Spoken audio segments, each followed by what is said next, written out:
Welcome to the Go Terrance with Travis Garrison on the Field of 68 Networks. I got a special guy with me today, my former coach, Coach Dave Dickerson. How you doing, sir? I'm doing great, Travis. It's great to see you, man. Likewise. I think last time I saw you, when you came back to play in Maryland at Ohio State, right? When you was at Ohio State, right? Yeah. So it's been a while, man. Man, yeah, it has been. Everything's good. You and the family, everybody's good? Yeah, everything is good. My wife is well. My son is playing for me now. And so that's a great experience for me at USC Upstate. Oh, and man. I'm back in my home state of South Carolina, so no complaints. Oh man, hey coach, you know you make me feel old now, right? You said your son is playing for you now. Hey, I remember when we was at Maryland, how small he was, man. Yeah, he was born in 2000 at Maryland, and so he came at the right time. He witnessed two Final Fours and an ACC championship. Wow, man! I feel old, man. What year is he? What year is he? He's a junior in college, wow. And he's a sophomore basketball wise. Jeez. And yeah, so he started at the University of South Carolina down in Columbia, but he decided to transfer right in the middle of the pandemic. He wanted to play basketball again. Right. So I gave him a walk-on spot on the team, and I see him every day on the court. I get to be his father, and I get to be his coach. Well, how is that? How is that coaching your son in college? Like, how is that? And did you ever think that would even happen? No, not at all. Because he's a good player, but he's not a big-time Division I player. Right. And so he works hard. He's a good kid. He's a really good student.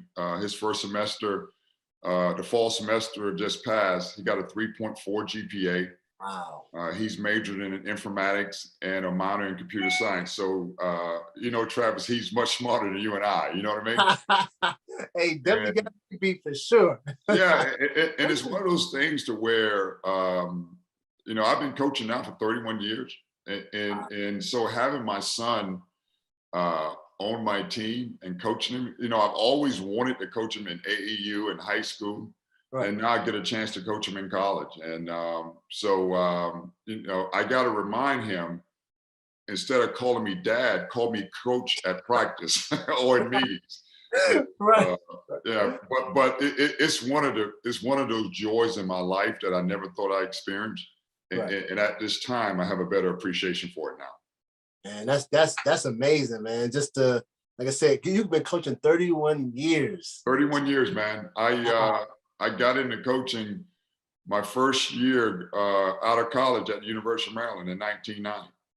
Wow. Yeah. Because now, so I know you played at Maryland. You're a former Maryland player. Yep. So you played back, what, you got 86 was your first year? Yeah, I played, my first year was 1985. And so I was a freshman on that team when Len Bias was a senior.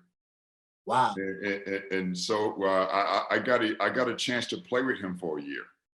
Wow. And had some unbelievable guys on that team: Speedy Jones, Derek Lewis, and Keith Gatlin, and Jeff Baxter, and Greg Nard, who's my best friend right now, Tony Massenberg, and wow. I played a year with Walt Williams, and so I was right in there between Len Bias and Walt Williams, and those are two of the best players that ever played at the University of Maryland. Right. So how was, first of all, because I know they just honored Len Bias. Yeah. So how was that? I spoke to a number of people already about Len Bias and what they meant to him and how he was as a player and how he was as a person. But I hear all these stories about, even guys, I talked to Tony Massenberg, and he's saying he's on the court with them, playing with them, but sometimes he get caught and he was just in awe of just how good he was and, just how much of a star he was. So what was your experience like? Because like you said, you're a freshman when he's a senior. So he's at his sense of, he's Len Bias, like that person everybody knows, and, a great of a player he was at Maryland. Yeah, for me, coming from South Carolina, from a small town, about 300 people, and my first class at the University of Maryland had 400 in it.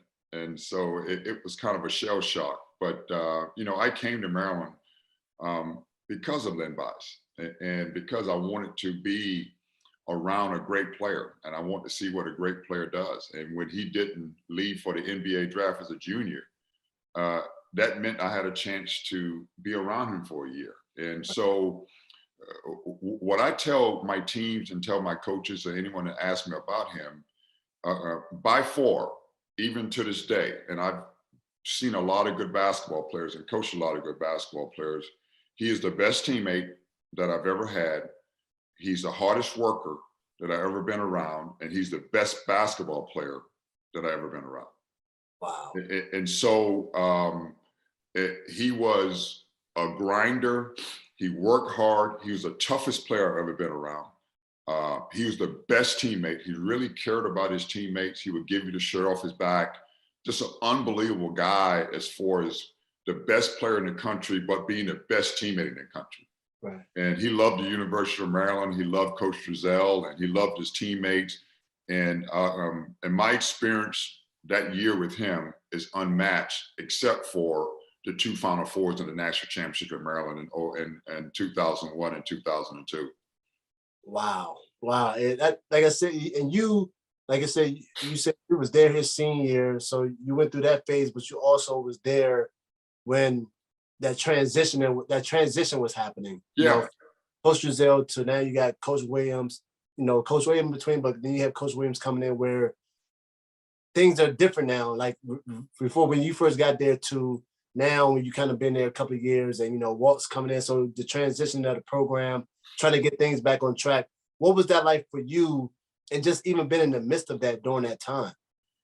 Well, it's the most difficult thing I've ever gone through in my life, aside from what I'm going through right now with my wife and our health. And so in 1985, I was a freshman coming from South Carolina, small town, and June 19th, 1986, we all know what happened. And so that's when things got really, really tough and really, really real. And, I went through a coaching change from Coach Drizel to Bob Wade. And those 3 years under Bob Wade was tough because he didn't get the support. And it was a tough deal following Lefty Drizel, who was a legend and a great coach, and his guy that recruited me out of high school. And that's the guy I came to play for. And so it was just a tough deal. And, what I say about the University of Maryland is that, I had a great choice by coming to Maryland because I got a great education outside the classroom. And I don't think I would have got that at Northern University. And I picked Maryland for the right reason, because when I came on my visit, I saw people that looked like you and I doing well. And the chancellor at the university at that time was Dr. John Slaughter, and he was Black. Wow. And the chancellor, the president at the University of Maryland right now, he's a Black guy. Right. And so out of all the schools I visited, I didn't see people that looked like you and I running things in control. And so when I came to Maryland, I was like, whoa, Washington, D.C., University of Maryland University. I'm like, this is the place where I wanted to be. Right. And so now I chose the school for all the right reasons, from an academic and from outside the classroom deal. Right. For basketball, it was a horrible decision. and so I can say it now. Right. I wasn't good enough to play at Maryland. Because when I came to Maryland in 1986, Maryland was a top 10 program in the country. Right. And so when I got there, playing against Len Bias and Steve Hood and Derek Lewis and Cedric Lewis and Speedy Jones and all those guys, and Jeff Baxter and Walt Williams, and we had Brian Williams at the time and Rudy Archer. Like, those guys were great players. And I was a South Carolina Player of the Year, but those guys were great players. You know what I mean? Right. And so at best, I was an average ACC player. And so an average ACC player is like the 6th, 7th, or 8th man, and that's all I was. And so I made a horrible basketball decision, because if I'd have gone to any other school, I would have had a better basketball career. but I wouldn't have had the experience I had at University of Maryland, even though my teammate, my role model, the guy I looked up to, died of a cocaine overdose. So Maryland worked for me. I made a great decision as far as education. I majored in government and politics. My goal at the time was to come back to South Carolina, my hometown, to be a mayor and get into politics. So University of Maryland political science, government and politics major is probably the best in the country because of the location. And I had great teachers and great faculty and great leadership. And but the most important thing, I met my wife there. And, I met my wife. She was a freshman when I was a junior. Wow. And it came full circle. I had a chance to go back as an assistant coach in '96, and we ended up having my son at the University of Maryland. Wow. Yeah. Wow. That's amazing, man. Like you're saying, just for you to be able to, especially as a young man during those times at Maryland when everything was happening, then the transition, having to go through that. And like you said, you from South Carolina, so you exactly. I don't think no kid or no young man is going to expect that going to a college, just want to, get an education, also go through basketball, but for you to go through that and to overcome that, I mean, that's a lot as well. Then I know you said that now, you said you was there when Walt also came in. So yeah. you saw the shift. How was that when things started to take that turn? I know you probably was a junior, senior during that time, correct? Yeah, I was a senior when Walt was a freshman.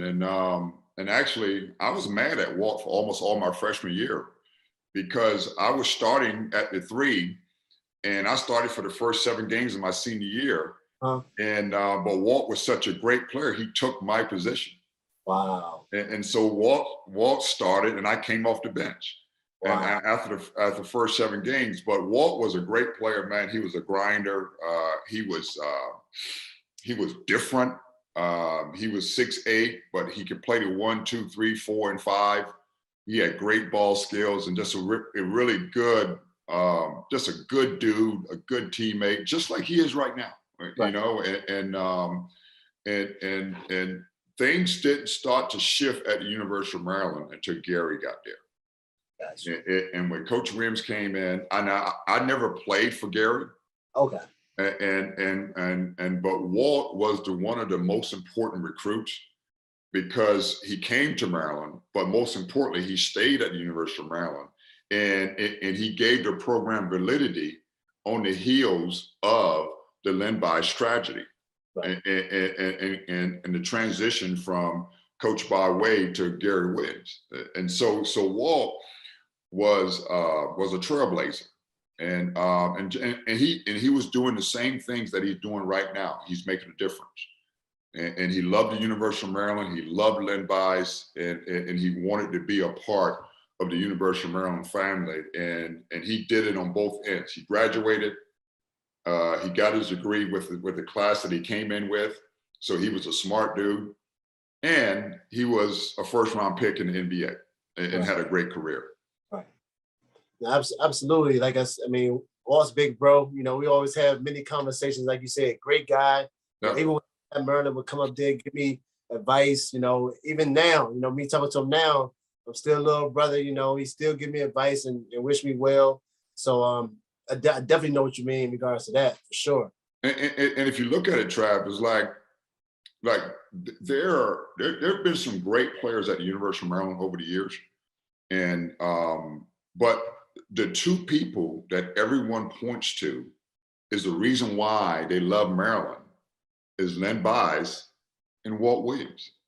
And so I recruited and coached some great players, but when everyone looked back at it and everyone talks about the University of Maryland, they talk about Len Bias and they talk about Walt Williams. So that's how special those 2 guys are and were.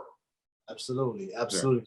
What was, I know, so when you was at Maryland, what was some of your fondest moments or moments that you never forget? ACC back then was tough. ACC back then was tough, but especially. Yeah. As a player or coach? As a player. Oh, man. My freshman year playing with Len Bias was just, when I tell people he was the most important athletic figure in my life, they look at me like I was crazy because he died of a cocaine overdose, right? Right. But I can separate the two. Mm. On the basketball court, and as far as being a teammate and playing the game the right way, preparing the right way, there was no one like him.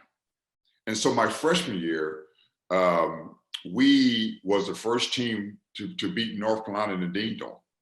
Wow. And that's when LB had 35 points, and he stole that inbound pass and dunked the ball backwards on Warren Martin. And like that's, I can see that right now.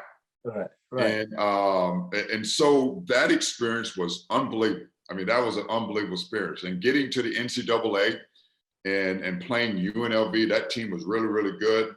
And they had like 4 or 5 pros on the team, but LB was the best player on the court. And being able to, the one thing that I remember that Coach Giselle did, it was genius of him. We were not that good in the middle of the ACC season. And so what we had to turn things around. So this is what he told the team by turning it around. He said, Len Bias is my first, second, third, and fourth option. And if that don't work and you got the ball, you can take a shot. Wow. Wow. And you know what? We turned our season around because that's how good he was. Wow. That's how good he was. And so those 2 experiences I'll never forget. But meeting my wife and us eventually getting married in 1999 was just something that, you know, that I can't really put my hands on.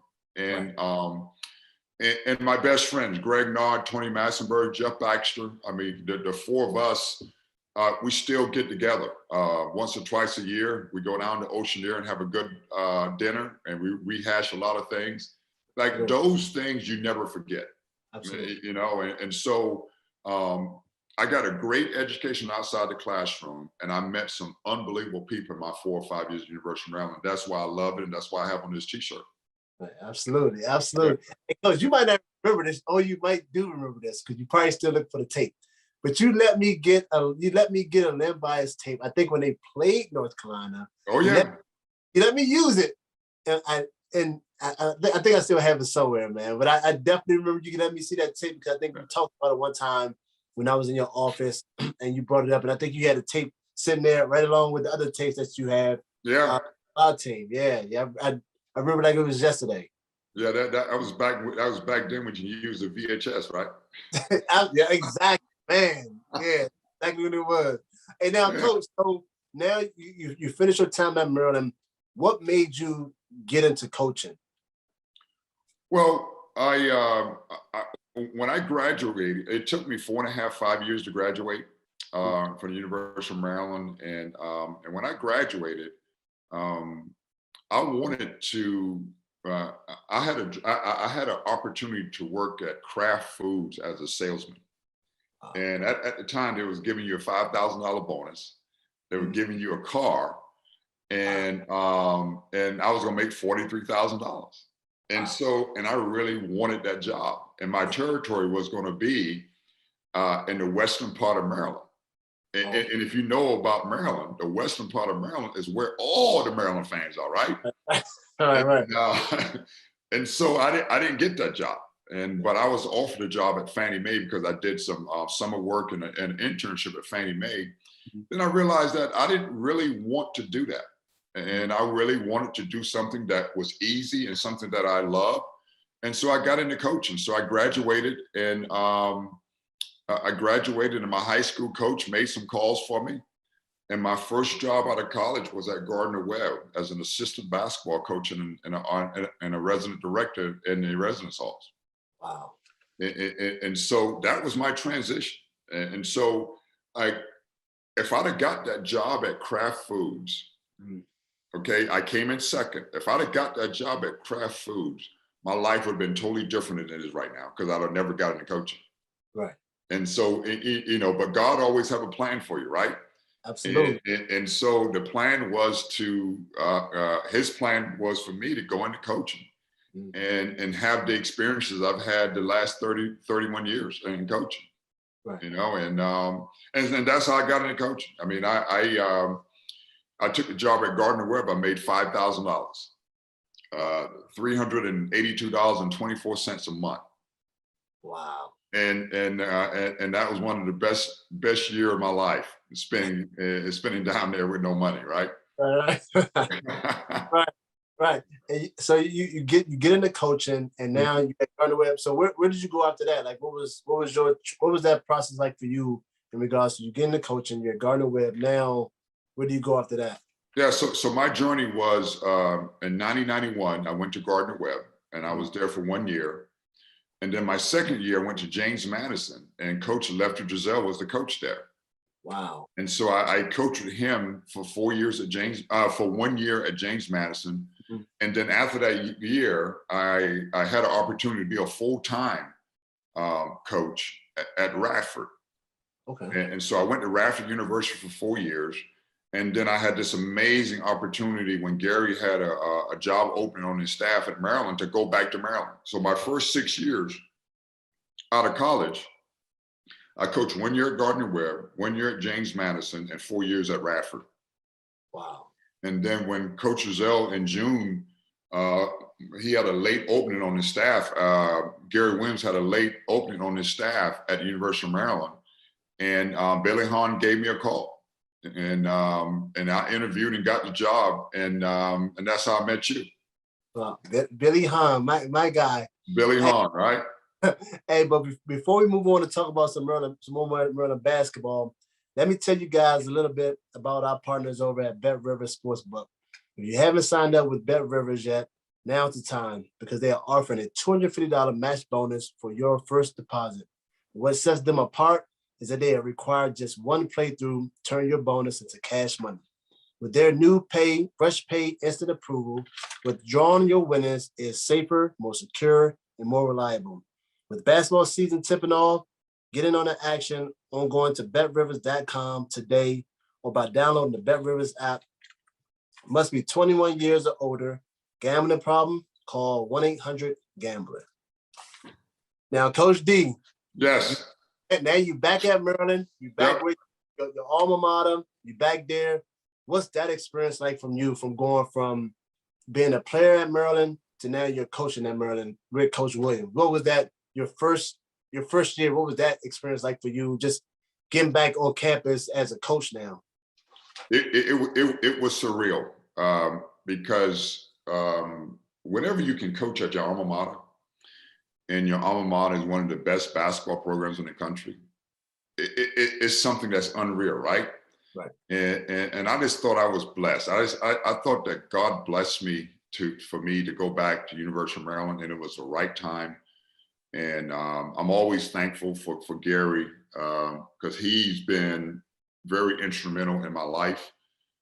Because if he wouldn't have gave me the job at the University of Maryland, you know, when I came back, I got married in 99 from 96. And my wife was working, my girlfriend at the time was working at the Department of Commerce. And she was an international trade specialist down in DC. And so we had a chance to be together full time. And my first year there, I was just pinching myself. Right. Because coaching with Gary and Billy Hahn and Jimmy Patsos, and having the players that we had, Keith Booth and Rodney Elliott and Terrell Stokes and Lawan Prophet, and all those guys, of Bina Kesey and Brian Watkins. I mean, it was like a dream come true for me. Right. And that first year, I was just an innocent bystander. I was just watching and pinching myself, and actually being back in my alma mater. And Gary, with his intensity, and you know, I always thought that Gary, out of anybody that coached college basketball or coached pro basketball, and they had their system, you know, he was the best at coaching his system. He knew his system inside and out, and he coached it to a T. And every day, and you know, you played for him, every day he brought it. Right. And so it wasn't like when I was at Maryland playing for Coach Giselle, when you played North Carolina Duke, that was a big game, right? Absolutely. And so when I went back to Maryland, every game was a big game to Gary. Every game. And so that's when I told my friends, I said, look, guys, we're going to win a national championship at Maryland. They're like, why? Because Coach Williams is an everyday guy. He brings his intensity, his toughness, and his love for the game every day. Every day. And if you can get the right players to play for him, those guys gonna have great careers and long basketball careers as well. And so that first year, it was just surreal, right? It's just being back at your alma mater, reuniting with people in the classroom, people outside the classroom, your old teammates, and you see those guys every day. It was just a big time moment, and those 9 years was just like that as well. Right. And okay, you get back to Maryland. You know, you with the Keith Booth, and you know, like you said, Abinia Kesey, Terrell Stokes, and all those guys. But now you're on a recruiting hunt, because I know how you recruited me, and I know how you were. I mean, great recruiter, great person. I mean, you do it to a T. Now, but also what you did was you helped create what was going to become that national championship team. And recruiting, you know, the Ron Dixons, the Lonnie Back.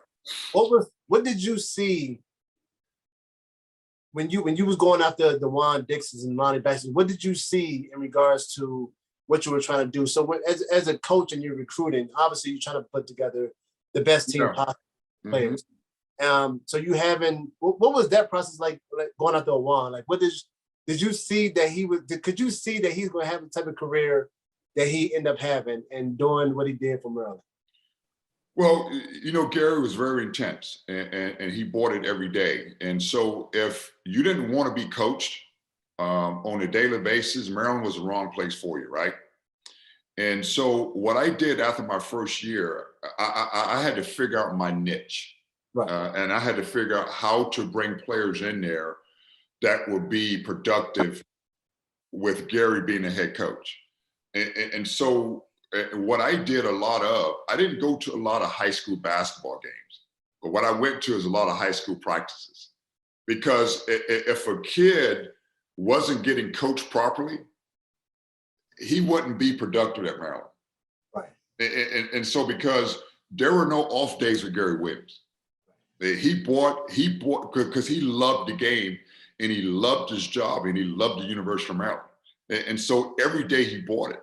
And so recruiting guys like Juan Dixon and Lonnie Baxter and Chris Wilcox and that national championship team, Byron Mouton, those guys had 2 chips on their shoulders. And those guys had something to prove. Like Juan Dixon had something to prove. And Lonnie Baxter has something to prove. And like people like Drew Nicholas and those guys, they had something to prove. They had chips on their shoulder, right? And so people always ask me, like, who was the 2 or 3 most important guys that I recruited and coached at the University of Maryland? Obviously Juan Dixon, right? Because Juan Dixon was a dog, man. He was just, he was tough as nails, a good looking guy, always had a fresh haircut, right? And 175 pounds, but he was a dog. He was tough. But Steve Blake, you know, because Steve Blake was a guy that was coached by Frank Martin in high school. And Frank Martin is the head coach at University of South Carolina now. Wow. And Frank Martin coached just like Gary Williams. And so Steve Blake is a guy that we had to get because Steve was used to getting coached on a daily basis. Right. And then getting Lonnie Baxter, like no one thought that Lonnie Baxter was a great player. Yeah. But you put Lonnie Baxter in the 2-3 set, in the dead ball set, and the cutter roll back, there was no one else in the country there was no one that could stop him. Right. And so those 3 guys were just guys that you knew if you got them there, and they remained focused and remained the same type of dudes with the 2 chips on their shoulders, those 3 guys can take you a long way. Now we had to go out and get Chris Wilcox. Right. We had to beat some people to get him out of North Carolina. And we got Taj Holden. Taj Holden ended up being a great player as well. And having those guys with Terrance Morris there and Mike Modestis there, like that was a great run for 2 years, having those guys together to bridge the gap from 2000 to 2001, and then the eventual national championship team in 2002. Right. Hey, so before I kind of moved a little too fast because I got to get back to this guy because this is a guy I looked up to when I watched Maryland games, and I try to portray my game a little bit after him. Terrance Morris. What was it like?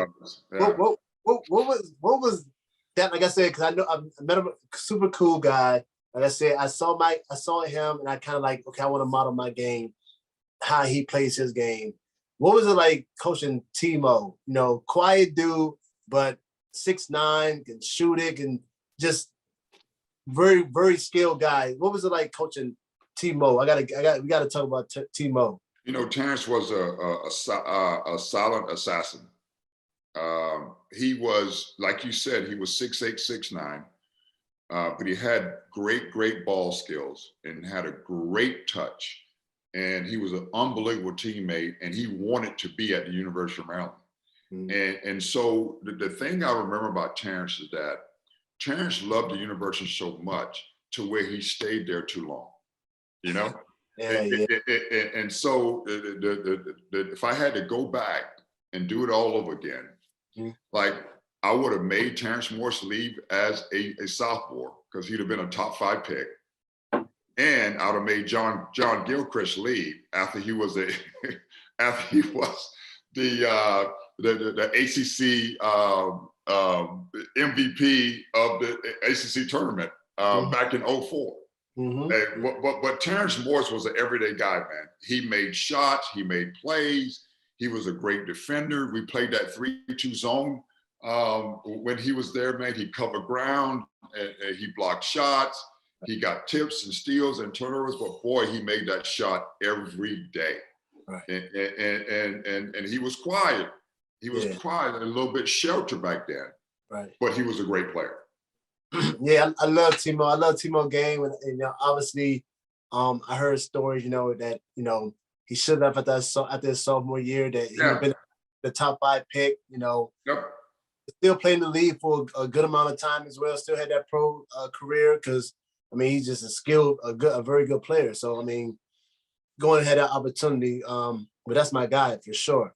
Yeah, he was a great player. He was not a good player. He was a great player. He was from Frederick and up in that area. And the thing I always remember about like Juan, Lonnie, Terrance, and like those 3 guys specifically, and Steve Francis as well. Those guys wanted to be at Maryland. And when you wanted to be at Maryland, that's when you did your best. Right. You know, the guys who we had to recruit very, very hard to be there and trick them to be there, those guys didn't have great careers. But the guys that wanted to be there, those were the most easiest recruiting situations we had. And those guys end up being the best players there as well. Right. Now, you was obviously there when I had Steve Francis. Yep. Steve. And that when it done, what was it like? What was it like having Steve on the court and coaching him? Obviously, came in as a great player. You know, had a lot of hype. You guys knew he was gone after that 1 year? Yeah, he was too good. Steve was just a baller. I mean, he was.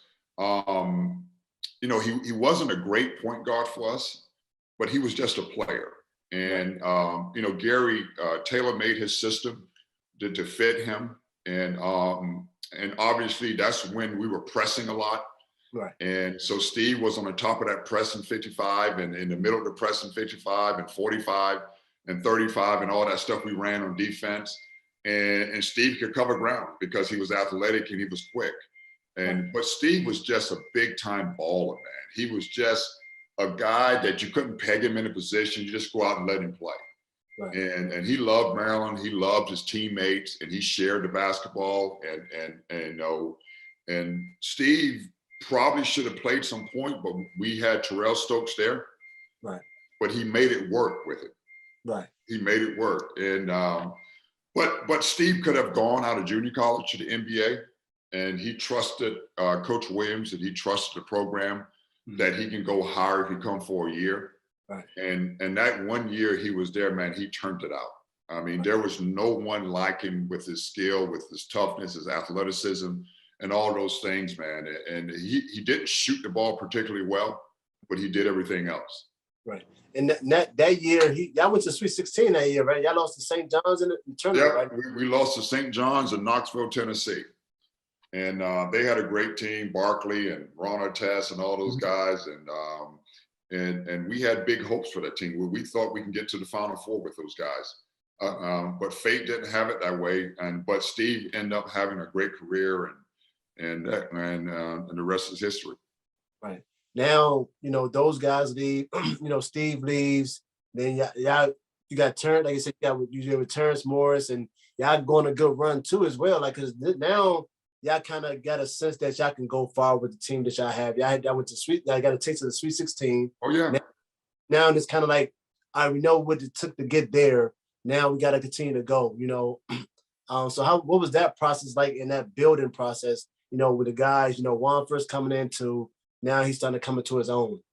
Yeah, so when we lost Steve Francis, we also lost 6 seniors. And so we had to start all over. So Juan Dixon, Steve Blake, Drew Nicholas, Byron Mouton, Terrance Morris, Mike Modestich, LaRon Cephas, God bless the dead. He was on that team, a great captain, great leader. That was the term.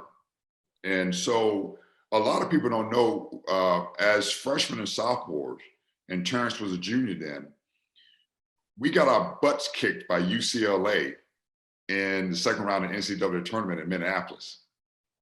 And I mean, UCLA beat us by almost 40 points in the second round of the NCAA tournament. So after that game, the locker room, you should have seen the locker room, or how hurt and the locker room was. And then you knew from that day, that those guys was going to come back and do everything they could do to get back to that point, but most importantly, get further than that point.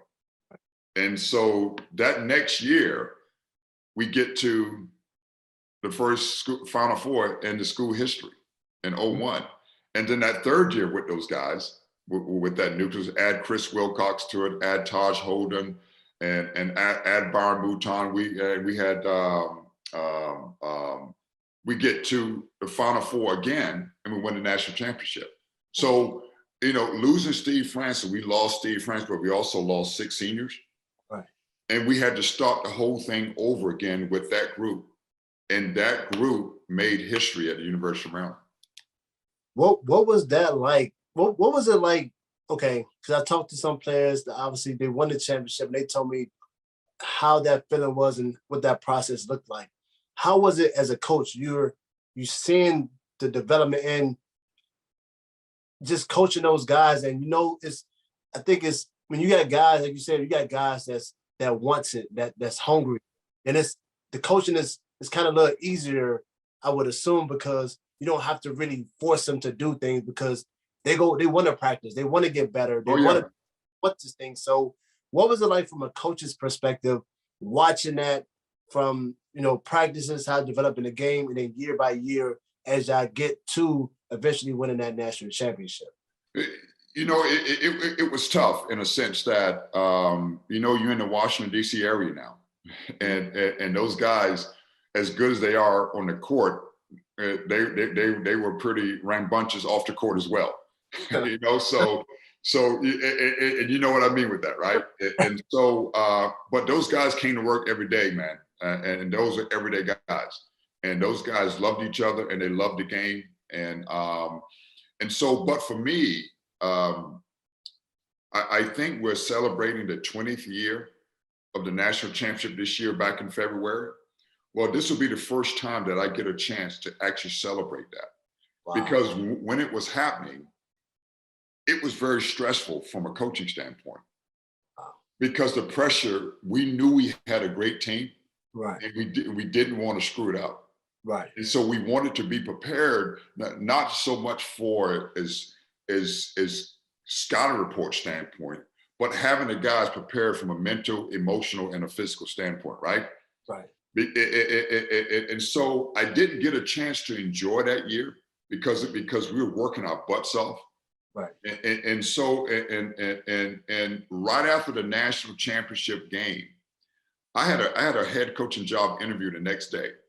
Wow. And so I never came back with the team.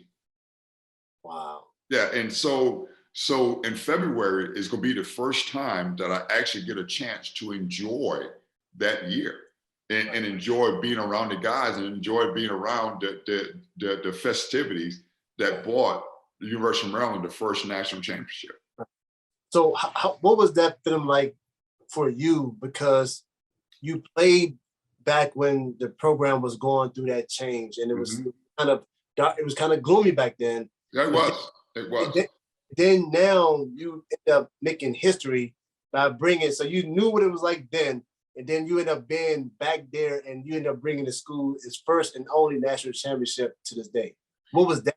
I know it was. That's a great question, Trav, and it was. It validated the reason why I came to Maryland. As a student athlete, and I didn't have a good basketball career, but I got a great education, and I met some unbelievable people, and I got a great education outside the classroom, and my degree, no one can take that away from me. My wife got a degree from there, so no one can take our degrees from us, and we're proud of the University of Maryland. But it validated the reason why I came there, because I was a high school player, but the only thing I wanted to do is win. Right. And out of all the schools that recruited me out of high school, I came to Maryland because I thought I could win a national championship there. And so it didn't happen as a player, but it happened as a coach. And so that's when it came full circle to me, that I made the best decision that I can make by choosing in a university or college. And so because everything that I chose Maryland for as a 17, 18-year-old, it happened to me in my 30s as an assistant coach. And so that was like a dream come true for me, really.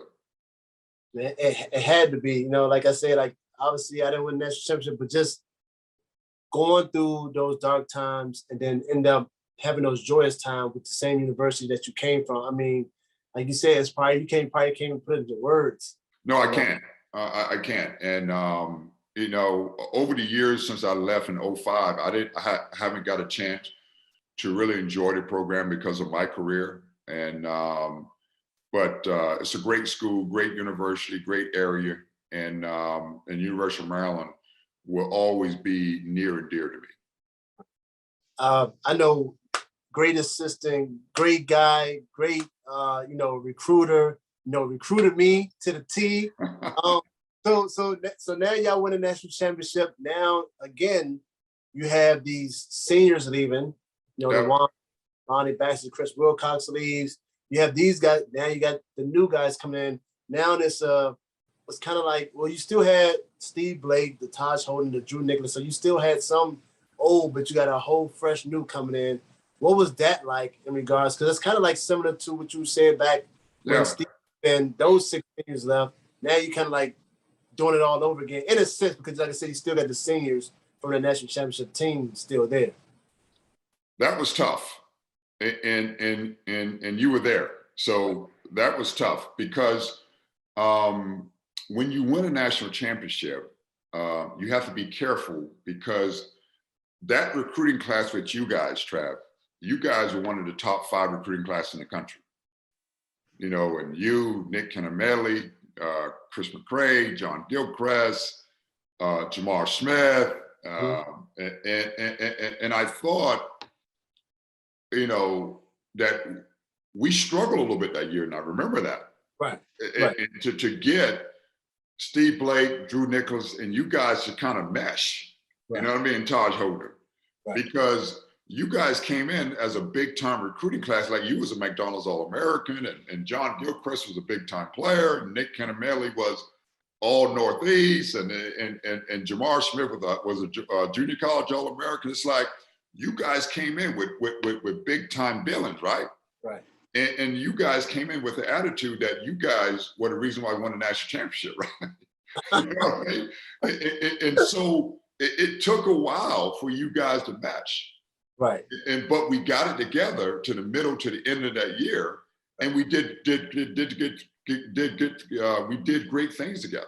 Right. And getting John Gilchrist and Steve Blake on the same page was tough. Right. Was tough. But because of those guys' toughness and because of the love of the university and the love of the game, they played well together. Right. And but I thought your group was a tough group to integrate into the basketball program because you guys came in like Juan Dixon, Steve Blake, Chris Wilcox, Taj Holden, Drew Nicholas, and Byron Mouton. You, from a rating standpoint, you guys were like rock stars compared to them. Right. And so you guys came in and everybody was talking about you guys. They wasn't talking about Steve Blake and Drew Nicholas. Right. And so I thought it was tough. And, but because you guys were great players and great people, we got it together. Yeah, because I think that first year we went to the Sweet, we lost the Sweet 16 to Michigan State. We did. We did. And that was a game where Nick broke his foot. Mm-hmm. And we were a bad defensive rotation away from going to the Elite Eight that year. Right. Yeah. Absolutely. Yeah. Absolutely. Yeah. Then now you have that real transition because now the Steve Blakes, the Drew Nicholas, all those guys are gone. And now we're coming in. Now we basically have to fill those roles. You know, what was that like? And basically, like, so now the national championship team is gone. They're now gone. Yeah. We're young. We have, I think, Jamar was a senior, and no, Jamar was a senior, and Mike Grennan was a junior. You know what I mean? So that was and everybody else is sophomores and freshmen. Yeah, and so we had that class of you guys that was in the top 5 in the country. Mm-hmm. And then we integrated DJ Strawberry and Kenny Beckway. Mm-hmm. And so we had to do the whole thing over again, right? Right. And you know, we had our pains. Right. That year. And we had some good wins, but boy, we had some bad losses, right? And so I thought at the end of that year, we would have played our best basketball. Right. And we would have done some great things. Right. And we end up doing that. And we got it together, Travis, at the end of the season in the ACC tournament. You know, in 2004. I mean, we saved our year in the ACC tournament. Now, even though we beat Florida, who was number 1 in the country, we beat them, but we had some bad losses that year. Right. But we came full circle because of the kind of people you guys are, and how good of a players you guys were. We were the first team in the history of the ACC to beat the 3rd ranked team, the 2nd ranked team, and the 1st ranked team in the ACC tournament. I didn't know that.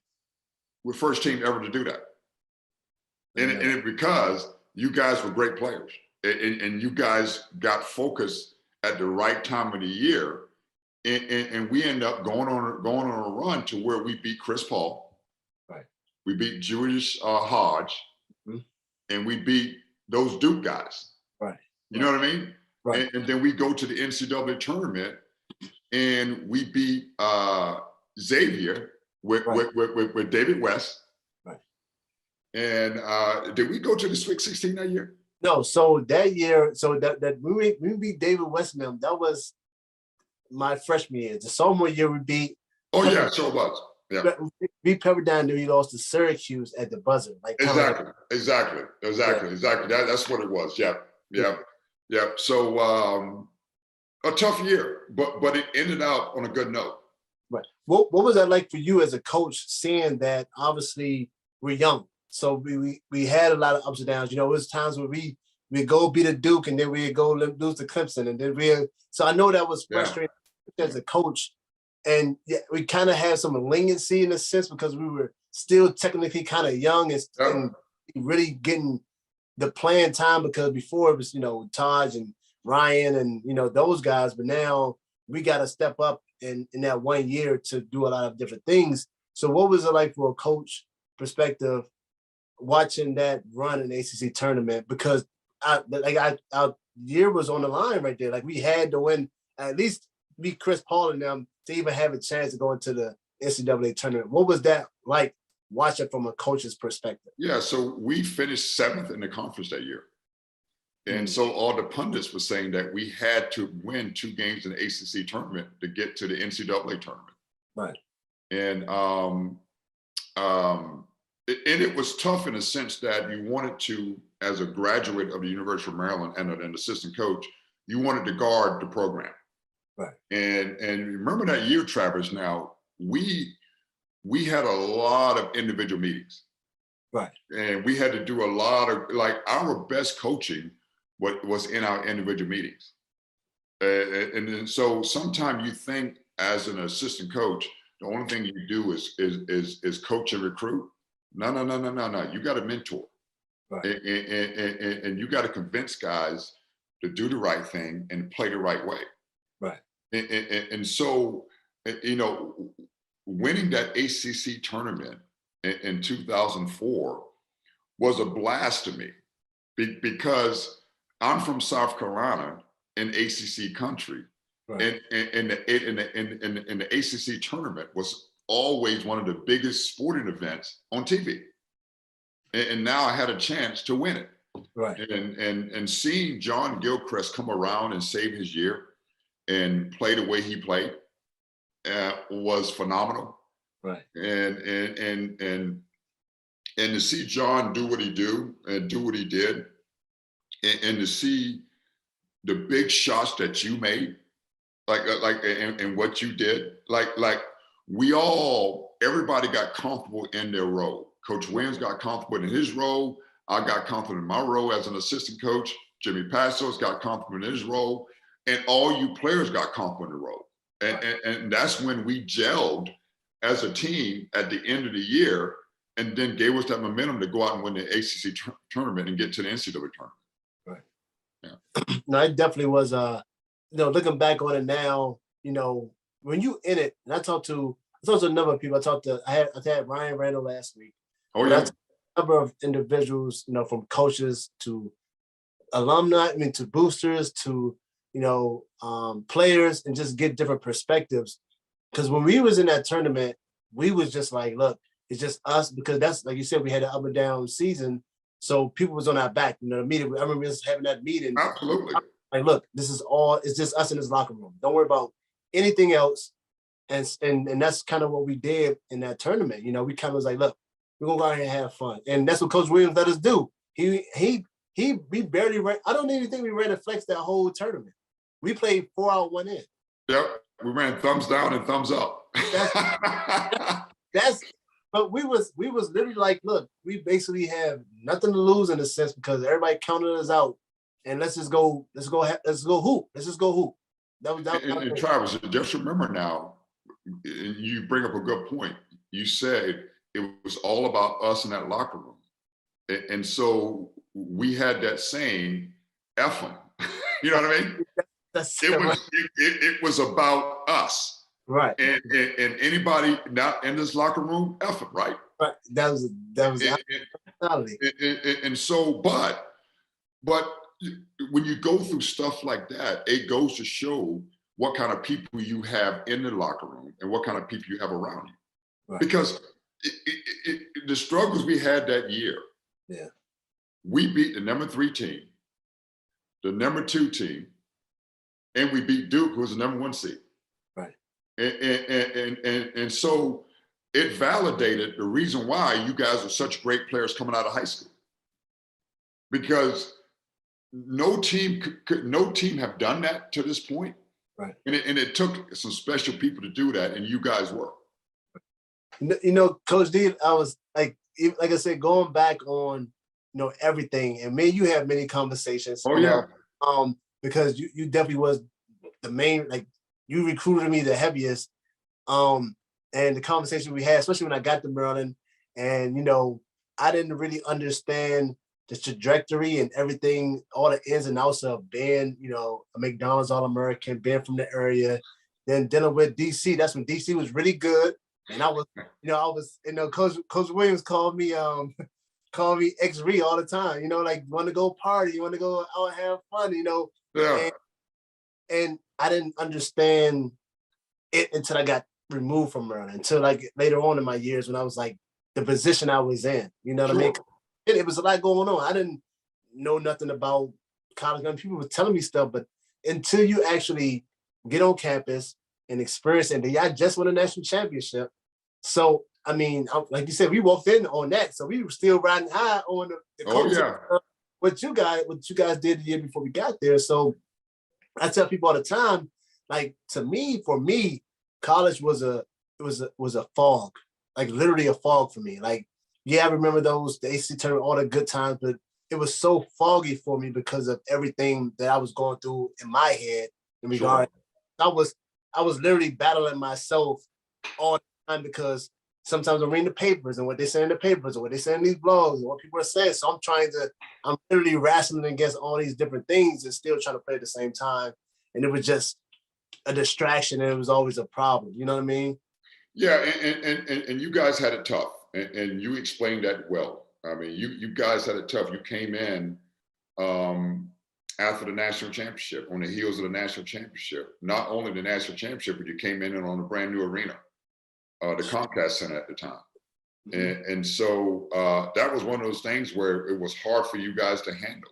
And that's why we struggled off and on during your first couple of years there. And so, but, if you can keep things in perspective, and I know it's hard to do that now. And so I'm at a level right now where it's like mid-major, low major, and I'm not at high major. So I can recruit kids and young men under this premises. Right. You got 5 years to do 4. And that's the only thing you get out of it. Like, so you got 5 years to do 4. Right. And meaning you got 5 years to get a college degree. And that's the only thing that you're promised for it, right? Right. And so being up in the Washington, D.C. area, I think any coach at the University of Maryland or Georgetown, you got to do a great job at fighting the outside elements. Because Washington, D.C., to me, is the best city in the country. Right. But it's the best city in the country for some wrong reasons as well. Absolutely. Right. And so even though you were from there, you guys got caught up. Right. And so I think you got to do a great job of coaching between the ears. Right. Because you got to be focused. You got to have this deal where mind right, game right. Right. And like, how many days were your mind not right? You see what I'm saying? How long was that, Maryland? 30 at a time. I'm not even gonna lie. Yeah. And so I just think first, you got to do a good job of coaching between the ears, mind right, game right. And you got to do a great job of making sure you have that family atmosphere and that you got to keep everything tight and you got to keep everything focused. And so if you can do that, you're going to have a great program.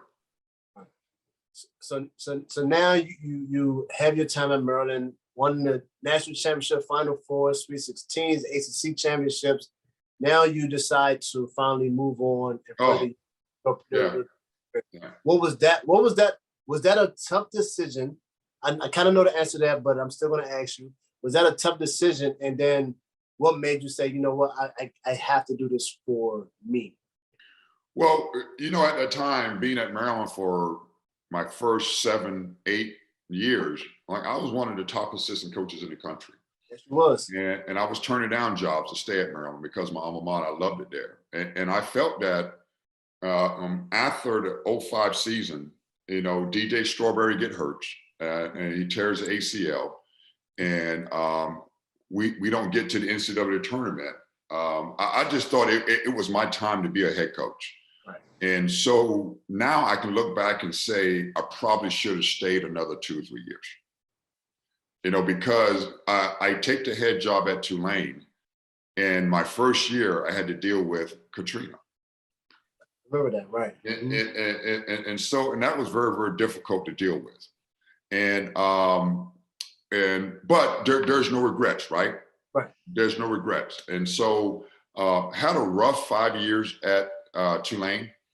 And then I had an unbelievable opportunity to go to Ohio State, where I had a great 7 years there. And we get back to a Final Four and coach some great players and some good friends and had an unbelievable time. I had a chance to get my wife back to Ohio because that's where she's from, Cleveland. And so those 7 years at Ohio State was unbelievable until Maryland came in the Big Ten and we had to compete against those guys, right?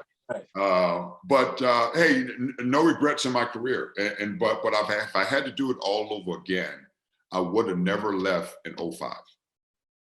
I would have stayed at Maryland for another couple years, and I think things would have turned out better for me. But I had a chance to go to New Orleans, which is a great city, and I had a chance to go to Columbus, Ohio, and work at the Ohio State University. I met some unbelievable people, and here I am right now. Right. Now, being an alma mater from Maryland, obviously you see what things are going on there right now. Mm-hmm. What is your thoughts on that in regards to, I mean, nobody has never seen like a coach really leave in the beginning of the season, like when the season is just started.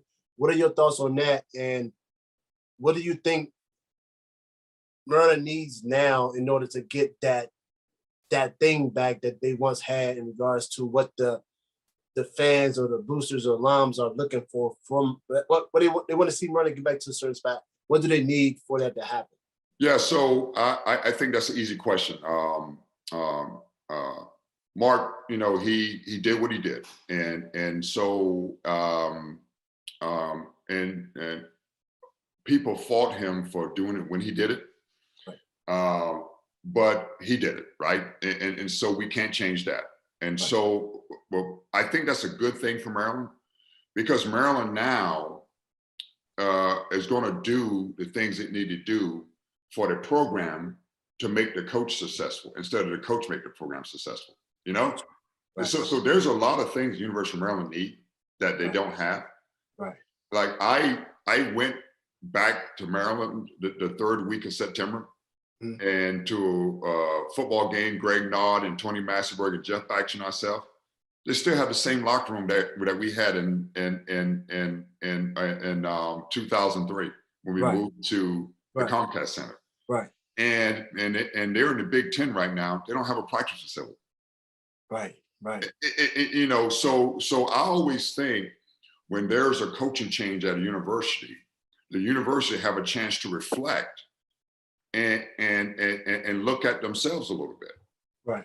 And so now I think the next coach at the University of Maryland is going to have a great situation because the university as a whole see everything that they've done for football. Well, you got to do the same thing for basketball. Right. Because Maryland is one of the best basketball jobs in college basketball. Right. And one of the best areas in the whole country, right? And so Maryland should be a top 10 program. Right.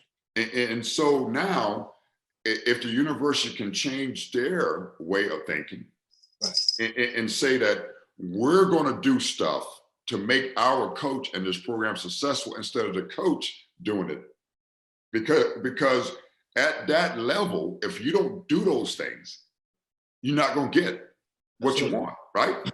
And so I love Mark. I thought he did a good job there. Right. And he was a really good coach. And some of the things off the court he didn't like doing. I get that, it's the Washington, D.C. area, right? Absolutely. And so, but I think Maryland needs a coach that wants to be there. Right. That 100% wants to be there and want to embrace everything that happens within that beltway. Right. Absolutely. Right? Good, bad, indifferent. Right. And you got to make that beltway the most important thing. Because having you, John Gilchrist, Chris McCray, like that was a great thing for us. Right. And having Juan Dixon and Lonnie Baxter, that was a great thing for us.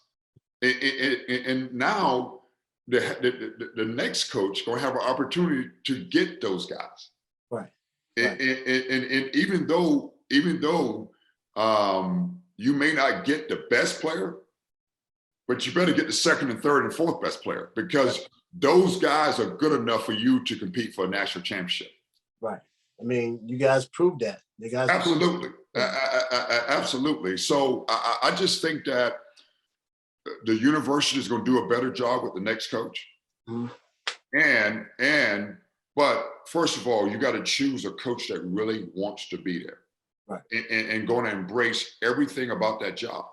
Right. It's a tough job, but it's a great job and it's a great place to live. So I mean, you went to Maryland. I mean, would you ever consider coming back to Maryland? Hey, Trav, that's an easy question. Right. When I went back there in '96, man, I thought it was the best thing that ever happened to me. Right. And I'm just like any former player or any former coach that graduated from University of Maryland. That's a dream job. Right. That's a dream job. That's a good job. Right. But Maryland will be able to go out and get a good coach, and they will but the most important thing is the coach must want to be there.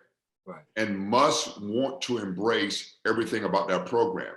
And you must embrace the former players, no matter who they played for. Absolutely. If they played for Gary, they played for Coach Giselle, they played for Mark Turge, it makes no difference. Right. You got to embrace everything about the University of Maryland. Right. And if you can do that, because I was with a guy for 9 years that embraced every single thing about the University of Maryland and the Washington, D.C. DMV area. Absolutely. And so that next person has got to do that. Now, I definitely agree with you there. I think a lot of people agree with you there. I had many conversations with people about who they think who they think I should come. I said, look, man, it has to be exactly what you're saying. They have to know that Maryland failed and have to embrace it, and have to really care about it, and especially care about recruiting and trying to recruit this area. Always. And that's true, but Maryland is unique in the sense that you got to embrace the history. Right. And you got to embrace the past, and you got to embrace the future. Right. And because, we have some proud alums. And that need to be stroked and need to be embraced. Right. And that's the thing that I thought we did a good job of in my 9 years of bringing everybody back into the program. Right. And just imagine that year that the NBA was on lockout and we had our alumni game. Mm-hmm. Like we had like 50 guys there. Yeah. Like 50 guys there. And so, and I thought Gary did an unbelievable job of that. Right. Absolutely. Yeah. But Coach D, I want to tell you, like I said, as you get older, you reflect on, your past and, the ups and downs. And, a lot of people, especially what I'm doing now in my profession and how I'm trying to help people and help kids.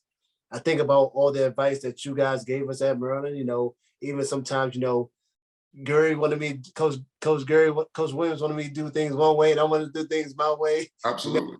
But I look back and I always, even when I see them now, I thank them for everything they did for me and the advice that they gave me. Even you, you always, when I was being a knucklehead or when I wasn't doing what I was supposed to do, you always put me to the side and you always told me. I knew I was a headache for sure, but I knew that you really cared, and I appreciate those conversations even to this day. I appreciate, you being my coach, you being my mentor, and somebody that really cared about wanting the best for me. And I just want to say, I appreciate you. I appreciate you now, even just taking time out your schedule to come on my podcast and have this conversation with me. It was definitely great catching up with you. I definitely appreciate it. Like I said, it's always great catching up with, people that cared about you. And, we was together for 3 years. You Oh, man. about high school, so I definitely appreciate you.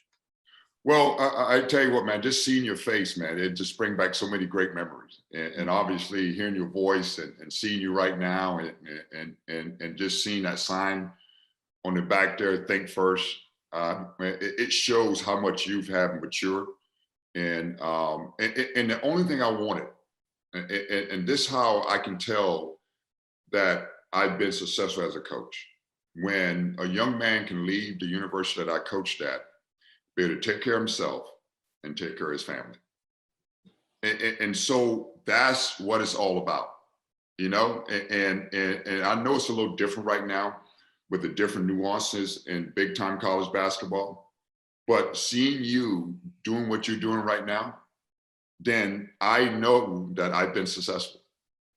And look, man, as much as you appreciate me, as much as that's how much I appreciate you and all the guys you played with. I definitely appreciate you, Coach, man. I appreciate you joining the Go Terrapins with Travis Garrison on the Field of 68 Networks. Definitely going to keep the wife in prayers for sure. Definitely tell the son I say hello. Tell the family I say hello. We definitely got to stay in touch for sure. Especially with things I'm working on, I definitely want to, get your advice and, just keep up with what's going on with you and your family. So definitely got to stay in touch for sure. Well, I can tell you one thing. About 5 years ago, when Maryland didn't make the NCAA tournament, my wife and my son and I always do the NCAA brackets. Uh-huh. My wife still chose Maryland to win the national championship, even though they weren't in the tournament. Wow. So we are Maryland fans, and we love the university. Travis, great seeing you, man. Love you, brother.